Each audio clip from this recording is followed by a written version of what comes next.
What's up, everybody? Welcome back to the Live with Brandon Blakeney podcast. Of course, I am your host, Brandon Blakeney, aka Brandon Lee TV. You know I got another banger for you, so kick back, relax, and come take a ride with me.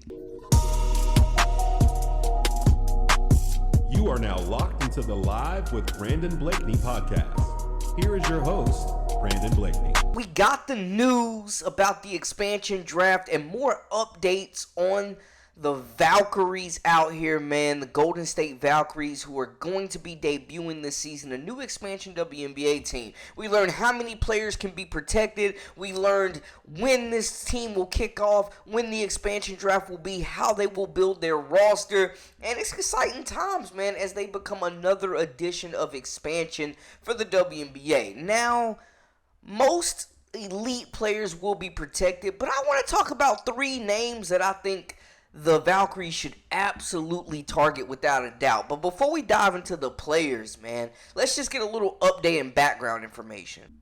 So the expansion draft for the Golden State Valkyries will be on December 6th. They are the WNBA's 13th franchise and will begin play, like we said, in 2025. Golden State will select from a designated pool of available players as determined by each of the current 12 teams. Each of the existing teams will be required to submit to the league office a roster list that includes every player to whom the player has rights. Deadline for the submission of the roster list will be determined at a later date, but is expected to be approximately 10 days prior to the date of the expansion draft.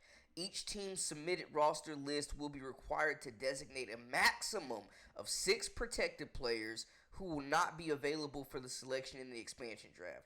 All other players on each team's roster list shall be eligible for selection by the Valkyries. Golden State will have the opportunity to acquire the player contract of or the negotiating rights to one player from each of the other 12 teams. The Valkyries will only be able to select one player from across the entire league who is eligible to become an unrestricted free agent following the 2024 season.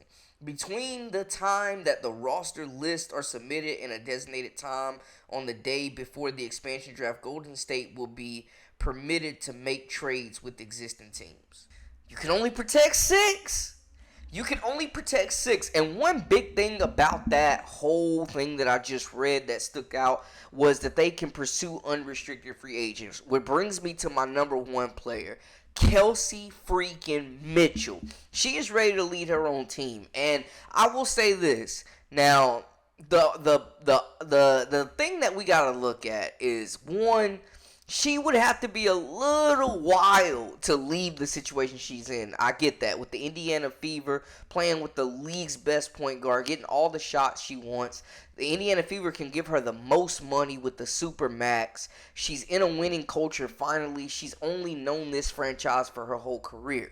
But maybe she wants to change. Maybe Kelsey Mitchell wants to be the franchise player. Maybe she wants to be the number one fiddle. Not just the number one scorer, but the face of her own franchise. And what better way to kick off a franchise with one of the most elite scoring guards in the league, who finished second in points per game after the Olympic break, has been partly the heart and soul of the Fever, their number one scoring option. This would be a major, catastrophic blow for the Fever. But there have been no plans, no extension, or anything really extended or said by Kelsey Mitchell or the Fever about keeping her in Indiana. So her being a potential unrestricted free agent if they don't core her, I'm just saying, why not shoot for the moon if you're the Valkyries? Build around a player that is an elite scorer. From day one, you got a bucket getter, and you can build around Kelsey Mitchell. You've got a player that is experienced, that has played playoff basketball, gotten a little taste of it,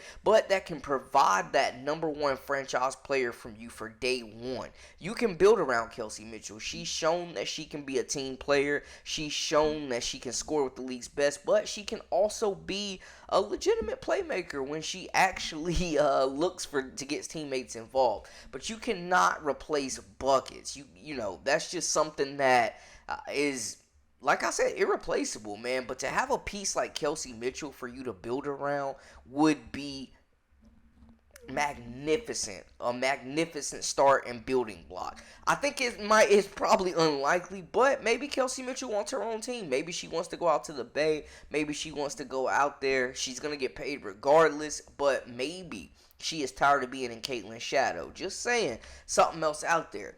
We're not sure where they will pick in the draft, but another player, if they could get Kelsey Mitchell and pair her with the likes of a Paige Beckers, Big East Player of the Year, potential National Player of the Year, will be one of the favorites. We'll have UConn in the running for a national championship. Then you talk about a popularity standpoint. Paige in the Bay just makes so much sense. She has the connection with Steph Curry. She's an elite player with a major following that's deeply plugged into the culture. She's a player that fans will just rally around. They will show up to see. She will fill seats.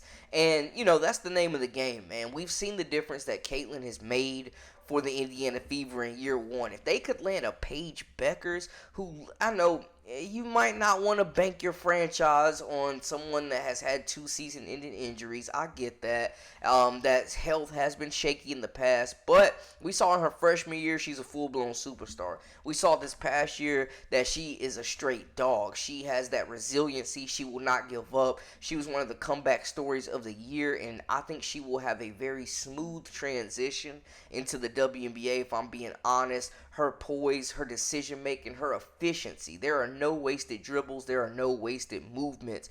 Paige Beckers is going to be a bona fide superstar in the WNBA. I think her brand, her personality, her charisma, and the way that she's just a team player, a utility player that played out of position for majority of the year. I'm just saying, played the 4 for UConn. She's really a 1. Showing the toughness, the grit, and the all-around game to be a day 1 contributor.